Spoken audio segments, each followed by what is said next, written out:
សូមជម្រាបសួរពុកម៉ែបងប្អូនអេអើយតើអស់លោកអ្នកអើយសុខសប្បាយជាទេអើយទាំងប្រុងអើយស្រី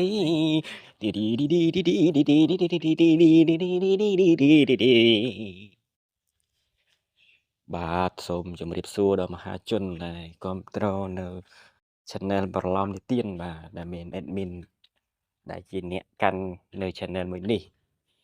ឥឡូវសាច់រឿងរបស់យើងបានចូលទៅដល់ភាគទី19ហ្នឹងហើយ19ហ្នឹងបងប្អូនឬក្នុងសាច់រឿងឆ្ងាញ់ណាស់ណាស់ប្តីមិត្តភ័ក្តិមិត្តភ័ក្តិដែលការភាគមុននោះ admin ក៏បាននិយាយទៅដល់ពិសីហ្នឹងក៏បានដឹងរឿងរ៉ាវអស់ហើយដឹងរឿងរ៉ាវថាប្តីរបស់ខ្លួននៅវិសាលហ្នឹងហើយនឹងមិត្តភ័ក្តិរបស់ខ្លួនធីតានេះគឺមានការលួចសហាយស្មន់ផិតក្បត់ជាមួយគ្នាដោយមិនអោយពិសីនឹងដឹងហ្នឹងហើយប៉ុន្តែទោះបីជាយ៉ាងណាក៏ដោយពិសីយើងមិនមែនជាមនុស្សស្រីល្ងងនោះទេបន្ទាប់ពីចេញពីបន្ទប់ទឹកហើយហ្នឹងទឹករួចរាល់ចឹងទៅពិសីក៏ចូលក្នុងបន្ទប់ចឹងណាបន្ទប់គេចឹងទៅហើយចូលធ្វើទឹកមកដូចធម្មតាអត់មានអីគេហៅរបៀបវាយស្មើមិនអាពោះតែដល់ពួកហ្នឹងគឺមិនទាន់ដេកទេធីតាហើយនឹងវិសាលតន់ដេកម្នាក់ចុចទូរស័ព្ទរៀងខ្លួនចឹងដោយធីតានោះគេចុចទូរស័ព្ទបែរខ្នងទូរអញ្ចឹងចឹងទៅនៅលើក្រែនោះហើយវិសាលនោះក៏បែរខ្នងទូរអញ្ចឹងទៅនៅខាងក្រោមហ្នឹងហើយខណៈពេលនោះគឺអ្នកទាំងពីរមិនដឹងថាឆាតរបៀបម៉េចទេឆាតទៅវិញទៅមកអីមិនមែនឆាតពីរនាក់នឹងឆាតជាមួយគ្នាទេចង់និយាយចឹងណារបៀបឆាតវិសាលហ្នឹងឆាតទៅមកពើចឹងទៅហើយកៅភ្នែកនេះក៏លេចមើលមកធីតាចឹងទៅហើយធីតាហ្នឹងឆាតទៅមកពើចឹងទៅមិនដឹងឆាតជាមួយពីណាគេទេបងប្អូនហើយឆាតជាមួយអ្នកស្គាល់ទៅយ៉ាងម៉េចទេព្រោះយប់ហើយប្រហែលជាឆាតជាមួយមិត្តភ័ក្តិរបស់គេចឹងហើយវិសាលហ្នឹងប្រហែលជាឆាតមួយមិត្តភ័ក្តិគេដែរទៅចឹងប្រហែលជាអញ្ចឹងដែរទេដល់ពេលពិសីចូលទៅក៏បាក់ជាមួយហ្នឹងសួរនាំអ្នកទាំងពីរហ្នឹងពីរនាក់តន់ដេកទេហើយនៅយូរម៉េចហើយផឹកស្រាស្បឹងមិនបាននៅយូរម៉េចសមតាគួរណាដេកលក់អញ្ចឹងមិនតែពីរនាក់ស្វាងស្រាយើងស្វាងមិនមកវាយឡើងផ្លាច់ខ្ញុំទប់ទឹកហ្នឹងហើយពីរនាក់ឡើងស្រាលខ្លួនអ្នកដែលហងខ្លួនដែលអ្នកដែលតឹងធុងជាងគេអ្នកដែលស្ទះនិយាយទៅអ្នកដែលស្ទះគឺពិសីអាណិតពិសីដល់ហើយបើបានមហាជនណាដែលជាប្រុសដែលគាត់និយាយលេងឯងបងនិយាយលេងតិចបងប្អូនហ្នឹងបើថាបានលឺហើយកុំអន់សម្ពន់ចិត្តមកខឹងអេដមីនអីមហាជនរូបណាដែលដាច់យូរអញ្ចឹងជួយសង្គ្រោះពិសីបានក៏ជួយទៅវាមិនបាបទេមិនបាបខាប់ទេជួយមនុស្សដែលគ្នារងទុក្ខជួយស្រោចស្រពផុតក្តីវេទនាសោកសៅ stress អញ្ចឹងណាហ្នឹងហើយជួយឲ្យគេស្រាលខ្លួននៅសេចក្តីសុខសំណុកអញ្ចឹងទៅយើងបានបនច្រើនហ្នឹងហើយដល់ពេលឃើញពួកគេទាំងពីរនាក់មិនទាន់ដេកអញ្ចឹងទៅពិសីក៏សួរហើយពីរនាក់ហ្នឹងក៏ឆ្លើយតបហ្នឹងតើងុយដេកទេហើយពិសាលគ្រាន់តែឃើញប្រពន្ធចូលមកភ្លាមឃើញពិសីចូលមកភ្លាមក៏រត់រះបិទទូរស័ព្ទឡើងលឿនបិទគេហៅចុចបិទពលឺទូរស័ព្ទឡើងលឿនអញ្ចឹងណាហើយដាក់លើក្បាលតនេអញ្ចឹងទៅហើយពេលនោះក៏ធ្វើដៃអីរបៀបដូចហុចដៃមនុស្សរបៀបមនុស្សចាស់ហុចដៃទៅកូនក្មេងដើម្បីកូនក្មេងតាមអញ្ចឹងណាហ្នឹងហើយមកពោមកអីអញ្ចឹងទៅហើយវិសាលហ្នឹងក៏ធ្វើហុចដៃពីធ្វើមើលតែពិសីហ្នឹងជាកូនក្មេងកូនងាត់កូនងាអញ្ចឹងទៅ ហើយពេលនោះពិសេសក៏ធ្វើមុខមុំធ្វើមិនមែនធ្វើមុខមុំទេធ្វើមុខស្មាធម្មតាដូចអត់មានរឿងអីកាត់ឡើងអញ្ចឹងណាហើយក៏និយាយលេងទៅប្តីចឹងណាបងវិសាលេងសើចច្រើនមែនចេះលេងសើចទៅលើមុនដូចមិនអញ្ចឹងទេណាចេះនិយាយហើយវិសាលមុនបងមិនអញ្ចឹងប៉ុន្តែឥឡូវបងចង់ផ្លាស់ប្ដូររសជាតិអញ្ចឹងតាមរសនិយមអញ្ចឹងទៅថាពីមុនប្រពន្ធគេគិតថាគេមនុស្សមិនមែនអញ្ចឹងទេដល់ពេលឥឡូវគេចង់ផ្លាស់ប្ដូរបរិយាកាសឲ្យប្រពន្ធគេចេះលេងសើចចេះអីយ៉ាងញ៉េះញ៉ាស់អញ្ចឹងទៅទោះបីជាវិសាលខំផឹងធ្វើជាលក្ខណៈ fake ជាមនុស្ស fake របៀបធ្វើយកចិត្តទុកដាក់ចំពោះប្រពន្ធយ៉ាងណាក៏ដោយក៏ប្រពន្ធម្នាក់នេះក៏មិនទៅល្ងងអីឲ្យវិសាលកាច់យកនឹងបោកប្រាស់នាងម្ដងទៀតបានទេទោះបីជាប្តីប្រពន្ធក៏ដោយគង់តែមានថ្ងៃនាងពិសីលេងក្បាលចោលឯអាហ្នឹងហើយខឹងណាស់អេតមានខឹងណាស់ខឹងជំនួសពិសីដល់ពេលអត់ឃើញអាការៈពិសីឆ្លើយតបនៅធ្វើធម្មតានេះវិសាលក៏ហាក់ដូចជាមានអារម្មណ៍ថាចំមានអារម្មណ៍ថាអីដូចជាមិនសូវស្រួលពេលនោះក៏ប្រែចរិតអរិយាបថមកវិញធ្វើអីនេះរុំទុំវិញអញ្ចឹងណាហើយធីតានោះក៏ចេះតែកលេចមើលចុចទូរស័ព្ទបណ្ដាកលេចមើលបណ្ដាហើយនៅក្នុងឆាតរបស់ធីតាណាទាំងឆាតរបស់បេណាគាត់អាចគេលេងមកស្ទុះជាមួយគ្នាស្របពេលដែរពិសីនឹងកំពុងនៅផ្ទប់ទឹកមុតទឹកអញ្ចឹងនឹងឆាតមួយបេណាគឺឆាតជាមួយអភិសាលចេះតែមនុស្សយើងមនុស្សពីរនាក់ដែលគេចង់ក្បត់គ្នាមិនថានៅក្លុកក្លៀតគៀនកលោះប្រគុណបន្ទប់ទឹកយ៉ាងណាក៏ដោយគុណគុំភ័យកំពតភ័យស្ទឹងបឹងប៊ូអូកំណោសម្រាមយ៉ាងណាក៏ដោយក៏នៅតែលួចផិតក្បត់គ្នាបានដែរហ្នឹងហើយតួយ៉ាងដូចជាធីតានិងវិសាលនេះពីរនាក់នេះស៊ីឆ្អែតឆ្អន់ហើយដល់ថ្នាក់នេះហើយគោលដៅរៀងខ្លួនទៅហើយនៅឆ្លៀតលួចឆាតជាមួយគ្នាតាមឆាតតាមអនឡាញទៀតអញ្ចឹងណាហ្នឹងហើយដោយឃើញទឹកមុខពិសីហ្នឹងមើលទៅដូចជាសកុតសគុំអញ្ចឹងណាទឹកមុខពិសីរបស់មើលទៅសកុតសគុំដូចជាមិនចង់ឆ្លើយឆ្លងជាមួយប្តីធីតានឹងក៏សួរដាក់ទូរស័ព្ទចោលអញ្ចឹងទៅបិទទូរស័ព្ទអញ្ចឹងទៅហើយឆាតហ្នឹងគេក៏វាឆាតរបស់ពិសានៅចូលកន្លែងលាក់ឆាតហ្នឹងហើយមហាជនដែលធ្លាប់លាក់ឆាតសង្សារលាក់ឆាតប្រពន្ធអីអាចដឹងហើយថាអេដមីននិយាយកន្លែងហ្នឹងគឺចុចកន្លែងណាអញ្ចឹងណាព្រោះអេដមីនចេះទេបើថាមហាជនដែលកំពុងស្ដាប់អាចចេះហ្នឹងហើយបន្តមកក៏ចុចអញ្ចឹងទៅបន្តមកទៀតក៏សួរនាំមកពិសីពិសីហើយស្វាងមើលទៅស្វាងស្រាងត់ទឹកហើយចាក់ខ្លួនស្រួលអត់ហើយពិសេសក៏តបទៅញញឹមទៅខាងមិត្តភ័ក្ដិធ្វើដូចធម្មតាមានអីចាក់ខ្លួនស្រួលធីតា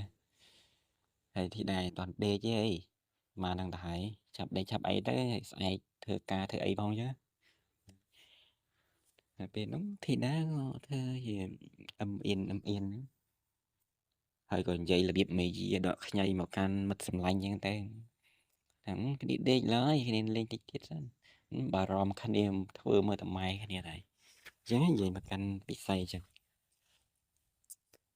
ពេលហ្នឹងពិសីក៏តបទៅមានបានទៅនេះណា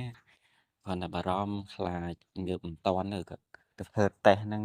មួយងោកអញ្ចឹងណាហ្នឹងហើយហើយវិសាលចេះតែកលេចមើល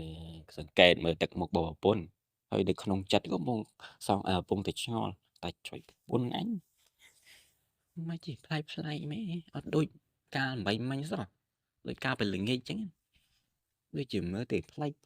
ដូចហាក់ដូចជាកំពុងតែដឹងរឿងរ៉ាវអាចកំបាំងរបស់ខ្លួនអញ្ចឹងហ្នឹងហើយពេលហ្នឹងភ័យដែរវាសាប៉ុន្តែយ៉ាងណាក៏ដោយពិសីក៏មិនទៅធ្វើអីគេហៅរាវទឹកអីល្អអីផ្អើដល់ត្រីដែរហ្នឹងគេហៅមិនវាយស្មៅប្រើពោះធ្វើរបៀបធម្មតាមិននៅឈាមតិចបន្ទាប់ពីមួយសន្ទុះក្រោយមកអញ្ចឹងទៅអ្នកចិត្តខាងបន្ទប់ដែលក៏ ដែលនៅមុននេះស្រីច្រៀងអាឡូអាឡាអញ្ចឹងក៏បានស្ងាត់ហ្នឹងហើយក៏អ្នកកន្លែងបន្ទប់ខ្លះទៅក៏ឮសំឡេងបើកតិចតិចស្ដាប់អញ្ចឹងណាហើយបន្ទប់ខ្លះក៏បានស្ងាត់ហើយស្របពេលដែលបន្ទប់មួយដែលមិនទាន់បិទថាបិទបាសហ្នឹងហើយពងតលឺហឹមលងលួយទៅមកស្ទុះគាត់លឺក្តាំងគោះទ្វារបន្ទប់ក្តាំងហើយបន្ទាប់មកក៏ឮសំឡេងអ៊ំម្ចាស់ផ្ទះ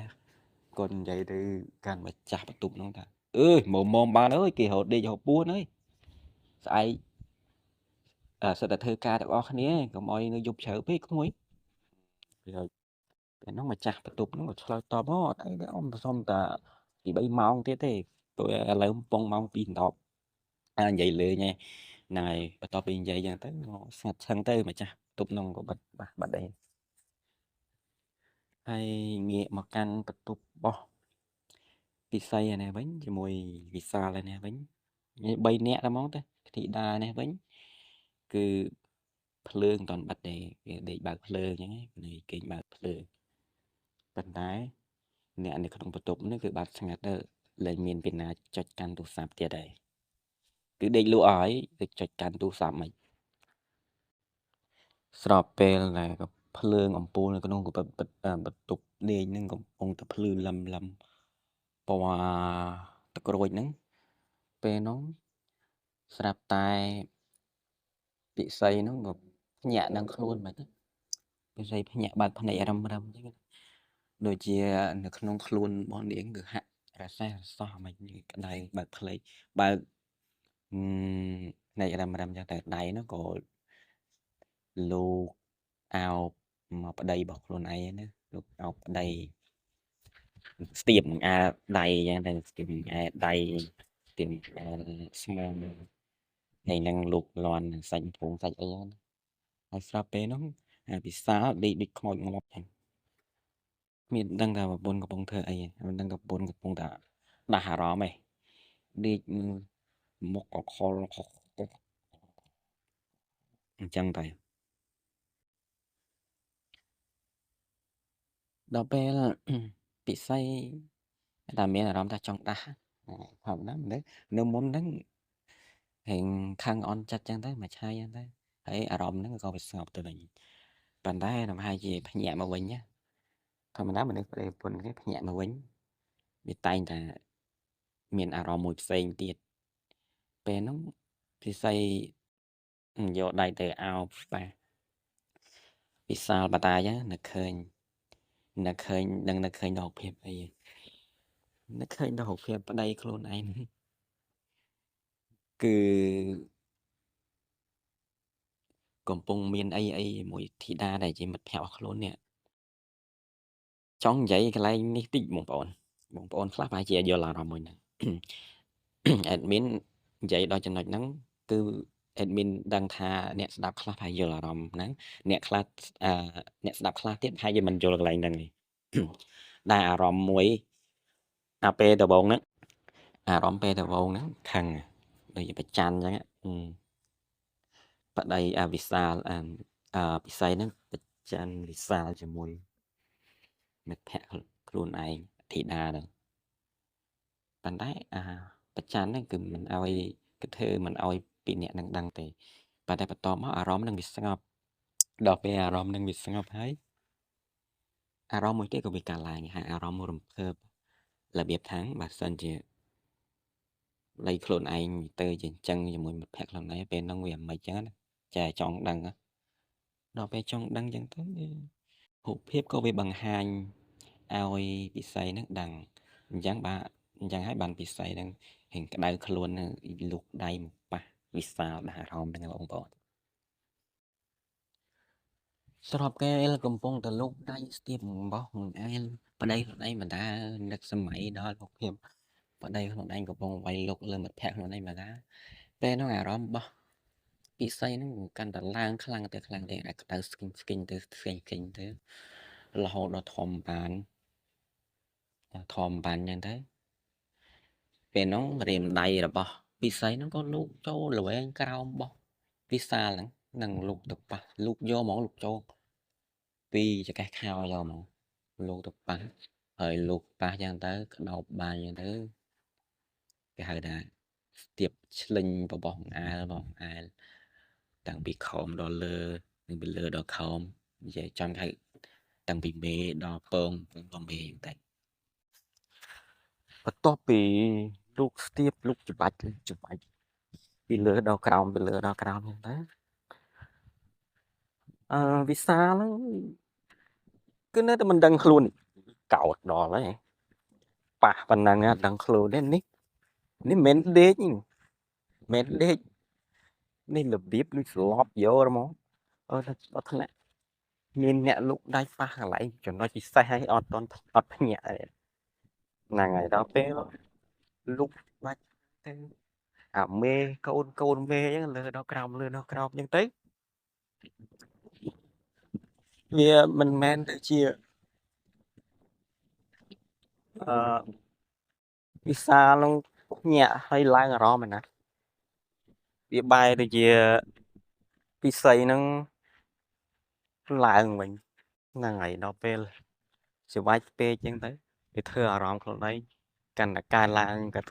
កម្ដៅទ្វេឡើងអញ្ចឹងណាហ្នឹងហើយ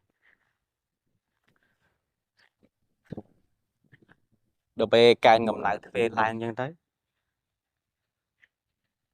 វិស័យក៏ចេះតែសម័យដល់ពេលដែលធីតាដែលជាមិត្តរបស់ខ្លួនឯងអូប៉ះរបស់គេអញ្ចឹងទៅដូចជាគេកំពុងប៉ះចំអញ្ចឹងណាតែពេលនោះធីតាហ្នឹងមានអារម្មណ៍មិនហើយពិសាលនឹងប្តីរបស់ខ្លួនឯងហ្នឹងមានអារម្មណ៍មិនចង់ដឹងថាពេលនោះវាអារម្មណ៍ពីរអ្នកនេះវាមិនទេបើពេលនេះពេលដែលគេលូកដៃប៉ះទៅគេមានអារម្មណ៍ប៉ុណ្ណឹងទាំងដឹងថាវិសាលមិនទាន់ភ្ញាក់ដឹងខ្លួនណាគេនៅមានប៉ុណ្ណឹងហើយចុះតែមុំតាវិសាលភ្ញាក់តែពេលនោះអារម្មណ៍គេបែបម៉េចទៅហ្នឹងហើយហ្នឹងអ្វីដែលវិសាពិសីចង់ដឹងចង់ស្គាល់អញ្ចឹងណារសជាតិប្តីខ្លួនឯងស្គាល់ហើយប្តីប្រពន្ធណានេះប៉ុន្តែពិសីមិនដឹងមិនហើយជាកើតជំងឺតួឯងអញ្ចឹងណាអារឿងប្រឡោមលោកច្រើនពេកអញ្ចឹងវាទៅជាមានអារម្មណ៍មួយចង់ដឹងចង់លឺរឿងអញ្ចឹងទៅស្ដោះពេលដែរពិសីកំពុងបើកភ្នែក5អញ្ចឹងទៅយកដៃលូកអញ្ចឹងទៅហើយស្រឡឹងមើលមុខប្តីអញ្ចឹងទៅពេលនោះធីតាណាក៏ភ្ញាក់រើខ្លួនណាបែកឡើងថាធីតាដេកបែរមកអញ្ចឹងទៅទល់ខ្នងជាងអញ្ចឹងទៅក៏បានឃើញពិសីកំពុងតែលូកឆាប់ច្រវាច់ដីរបស់នាងហើយពេលនោះធីតាក៏ភ្ញាក់ញីភ្នែកបាក់ភ្នែកធំភ្ញាក់ទៅញីភ្នែកអញ្ចឹងទៅហើយចំហមាត់ទៅយកដៃម្ខាងលាកទៅមាត់ថានឹកស្មានមិនដល់ថាពិសីគេថាកំពុងដាស់អារម្មណ៍ប្តីរបស់នាងអញ្ចឹងបើសិនជាពេលហ្នឹងនាងភ្ញាក់មកចំពេលដែលវិសាលដាស់អារម្មណ៍ប្រពន្ធហ្នឹងមិនអីប៉ុន្តែពេលនេះបែរទៅជាពិសីដាស់អារម្មណ៍របស់ប្តីវិញអញ្ចឹងវាជារឿងមួយដែលធ្វើឲ្យធីតាចម្លែកចិត្តបាទដល់ពេលឃើញទង្វើរបស់ពិសីមិត្តខ្លួនឯងធ្វើអញ្ចឹងទៅធីតានោះក៏សង្ងំមើលអត់ធ្វើអីភ្ញាក់ផ្អើលអត់ធ្វើអីដឹងខ្លួនទេក៏សង្ងំសង្កេតមើលណាហើយពេលនោះក៏មានអារម្មណ៍ថាដូចជាក្តៅខ្លួនដែរមើលមិត្តភ័ក្តិខ្លួនឯងកំពុងតែគេហៅដាស់អារម្មណ៍ប្តីរបស់នាងអញ្ចឹងណាហ្នឹងហើយពេលនោះធ្វើឲ្យធីតានឹករលឹកនៃគ្រាដែលវិសាលហ្នឹងបានវាយលុកជាមួយនាងពេលនោះភ័យបុកពោះបន្ទាប់ពីមើលឃើញថាពិសីបានព្យាយាមដាស់អារម្មណ៍ប្តីរបស់នាងប៉ុន្តែដាស់យ៉ាងណាក៏ដោយប្តីរបស់នាងអត់មានងើបអត់មានក្រោកសោះអត់មានភ្ញាក់អត់មានដឹងខ្លួនហើយប្រពន្ធកំពុងលូកលាន់របស់ខ្លួនអត់មានគេទេហើយធីតាក៏មានអារម្មណ៍ថាវិសាលដូចជាបាក់ខ្លាំងហ្នឹងហើយបានជាពិសីធ្វើដល់ថ្នាក់ហ្នឹងហើយនៅតែបោកភ្ញាក់ទៀត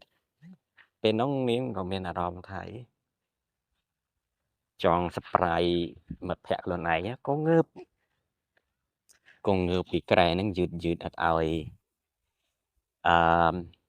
ពិសីដឹងខ្លួនទេតែលើវាថាងើបមកចង់ចាក់ចកេះពិសីពីក្រោយអញ្ចឹងហ្នឹងហើយ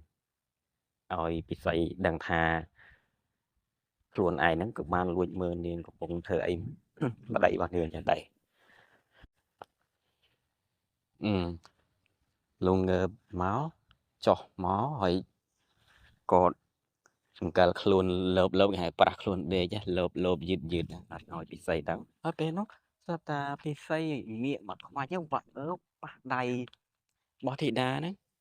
ប៉ុន្តែអត់លន់មកទេប៉ះដៃរបស់ធីតាហ្នឹងក៏បើកប៉ះដៃធំទៅហើយក៏និយាយខ្សឹបថាហេធីតាមកដេកហើយមកធ្វើអីហ្នឹងអញ្ចឹងសួរអញ្ចឹងហើយពេលនោះធីតាក៏យកទៅរៀងដៃទប់ពួយមាត់ទប់បបោមាត់អញ្ចឹងទៅក៏មកឲ្យធីតាក៏មកឲ្យពិសីហ្នឹងមាត់លឺពេកខ្លាចភ្ញាក់ក្តីហ្នឹងណាហ្នឹងហើយខ្លាចប្តីលឺមិនខ្លាចភ្ញាក់ប្តីឯងខ្លាចទៅលោកប្តីសង្ឃំធ្វើដេកធ្វើពុតដេកលក់ទៅស្ដាប់រឿងរបស់គេស្ដាប់រឿងរបស់ពួកគេទាំងពីរនាក់អញ្ចឹងទៅដល់ពេលអញ្ចឹងធីតាក៏ថាសោះនេះស្ងាត់ក៏មាត់លឺពេកប្រយ័ត្នវិសាលភ្ញាក់មកឃើញបបាក់វិសាលគិតអីផ្ដេសម្ដាធម្មតាមនុស្សដេកឆ្ងាយអានោះដេកពីអ្នកប្តីប្រពន្ធគេហើយឯសក់ស្រាប់តែធីតាចុះមកនៅក្បែរមកនេះក្បែរជាមួយប្រពន្ធគេដែរអញ្ចឹងវិសាលអាចងើបមកអាចស្រឡាំងកាំងអាចគិតថាពីរអ្នកហ្នឹងរួមគណិតគ្នាធ្វើអីចឹងទៅពេលហ្នឹងពិសីក៏បានដេញឲ្យធីតាហ្នឹងឡើងទៅលើក្រែមទៅដេកវិញណាធីតាឯងឡើងទៅដេកវិញទៅអារឿងអញ្ចឹងគ្នាចេះដឹងហើយចេះចាត់ចែងហើយងាយយល់ចិត្តរបស់ប្តីគ្នាចេះចេះនិយាយពីបកស្រាយចឹងទៅដើម្បីឲ្យធីតាហ្នឹងឡើងទៅវិញដេកបិទភ្នែកធ្វើកុំឲ្យឃើញខ្លះទៅធម្មតាគេប្តីប្រពន្ធគេត្រូវការសកម្មភាពបែបហ្នឹងអញ្ចឹងណាហ្នឹងគួរយោគយល់គ្នាទៅគេមានប្តីមានប្រពន្ធឯងឯងណា single តែឯងណាគួរតែយល់ពីគេខ្លះផងអញ្ចឹងទៅប៉ុន្តែពេលហ្នឹងធីតាមានគិតអញ្ចឹងធីតាឯងសើញញឹមអញ្ចឹងទៅហើយក៏ធ្វើបន្លំដេកពិតខ្លួនជាមួយពិសីហ្នឹងធ្វើឲ្យពិសីមានអារម្មណ៍ថាព្រឺសបល់មិននេះកំពុងតែមានអារម្មណ៍ជាមួយប្តីខ្លួនឯងដល់ពេលអញ្ចឹងធ្វើអញ្ចឹងទៅអានោះព្រឺសបល់ហើយពេលហ្នឹងពិសីអត់និយាយច្រើនធីតាអត់និយាយច្រើនណាធីតាគ្រាន់តែសួរមកថាពុំម៉ាឯងកំពុងឡើងមែនហ្នឹងហើយធីតាសួរមកពិសីប៉ុណ្ណាហើយពេលហ្នឹងពិសីនោះ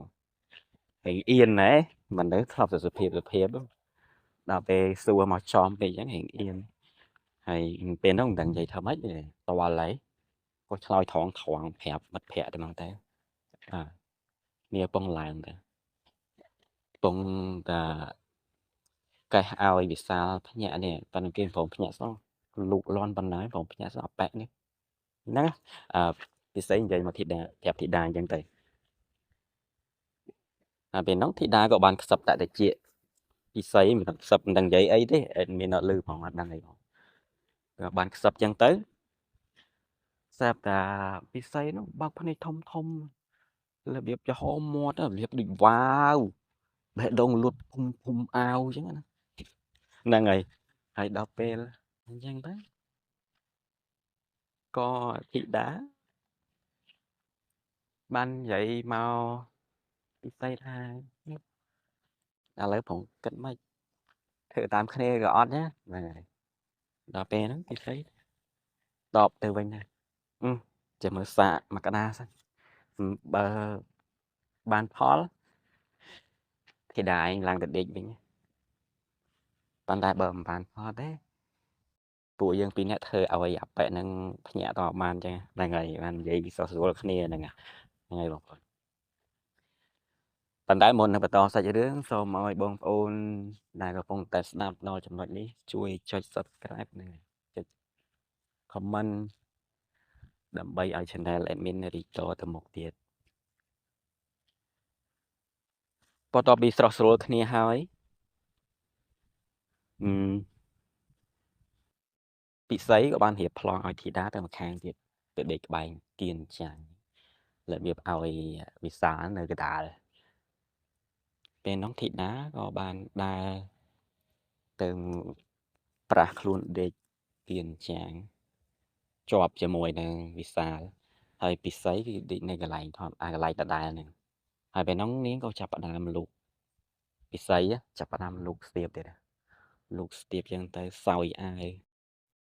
ហើយធីតានោះដែលបានព្រមព្រៀងជាមួយពិសីហើយពិសីយល់ព្រមហើយតែចាំការទៀតធីតាក៏ជួយសេរីខោទាញទៅខោមានទៅហើយដៃរបស់នាងក៏បានជួយលូកប៉ះខៅចាប់ដៃគ្នាជាមួយនឹងពិសីគឺប៉ះចំចំណុចពិសេសរបស់វិសាហ្នឹងដែលពិសីធ្វើនៅមុនហ្នឹងអញ្ចឹងធ្វើឲ្យធីតាណាបានថាស្គាល់រសជាតិម្ដងទៀតដែរប៉ុន្តែមិនមែនន័យថាពិសីអត់ដឹងខ្យល់ណាពិសីបដ ாய் យ៉ាងទៅដើម្បីឲ្យវិសាលភ្ញាក់នឹងខ្លួនពេលវិសាលភ្ញាក់នឹងខ្លួនធីតាគឺដឹងតែអត់លិតដែរទេឲ្យធីតាឡើងមកលើវិញអញ្ចឹងគេហៅថាខ្ចីដៃធីតាមកប្រើឲ្យវិសាលគេភ្ញាក់សិនអញ្ចឹងទៅកន្លែងរកដៃរបស់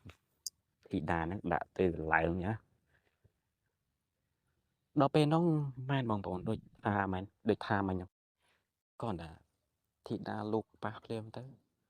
វិសាលក៏ភ្ញាក់បើកភ្នែកវ៉ាក់ហ្មងពេលនោះក៏បានឃើញពិសីធីតាកំពុងយកដៃដាក់លើរបស់គេហើយមើលមកគេដូចភ្នែកស្ទឹមសឹមហើយបន្ទាប់មកពិសាក៏សួរហើយសួរមកប្រពន្ធក៏សួរមកពិសីហ្នឹងពិសីអនឡាញក្នុងធីតាធ្វើអីហ្នឹងមិនធ្វើអញ្ចឹងវិសាលសួរធ្វើដូចឈួតណាសួរធ្វើដូចខ្លួនឯងហ្នឹងជាបរោះស្អាងស្អាតស្អំត្រឹមត្រូវទាំងដឹងតែមុនហ្នឹងលួចស៊ីគ្នាក្បត់ប្រពន្ធខ្លួនឯងសនឆេញដល់ដល់ពេលអញ្ចឹងហ្នឹងហើយដល់ពេលឮសំណួររបស់ប្តីសួរមកពិសីក៏តបទៅវិញពីណាធ្វើឲ្យបងឯងមិនភ្ញាក់តែមិនខកឡើងច្រវាច់ឡើងសើមបែកញើសដៃឡើងសើមពេញដៃអត់ភ្ញាក់ទៀតអញ្ចឹងមានតែពឹងឲ្យធីតាមកជាមួយឲ្យជួយដាស់គ្នាឥឡូវបងឯងភ្ញាក់ហើយធីតាក៏មិនអូនមិនឲ្យនៅនេះជាមួយអូនដែរព្រោះអីបងជាប្តីរបស់អូនហើយធីតាជាមិត្តភក្តិអញ្ចឹងអត់មានលីឡំអីមកជាមួយគ្នាបានទេអញ្ចឹងបងឯងត្រូវយល់តែពិសីនិយាយប្រាប់មកវិសាអញ្ចឹងហើយពេលហ្នឹងវិសានៅខ្លាចចាប់ថ្នាក់បាននិយាយធ្វើឆោមាត់បាត់ភ្នែកសឹមហើយពេលនោះធីតាក៏ដូចចិត្តចឹងមិត្តភក្តិបានផ្ដាំហើយថាដឹងខ្លួនពេលណានាងក៏ឡើងទៅលើខែដេកវិញទៅហើយពេលនោះធីតាក៏ឡើងមិនឡើងទៅដេកហ្មងទេចូលទប់ទឹកឲ្យលាងដៃចឹងណាហ្នឹងហើយសាច់រឿងរបស់យើងក៏សូមស្លេះតែត្រឹមនេះសិនបើសិនបងប្អូនពេញចិត្តនៅការបរិយាយរាយរាប់ដល់សែនតប៉ែរបស់ admin បងប្អូនប្រិមិត្តអាចចូល comment សុំតឬក៏ comment ដងអីកាន់ admin បានហ្នឹងហើយខណៈពេលនេះដែរ admin សូមអរគុណសូមគោរពលាជួបគ្នានៅវីដេអូក្រោយទៀតបងប្អូនបាទ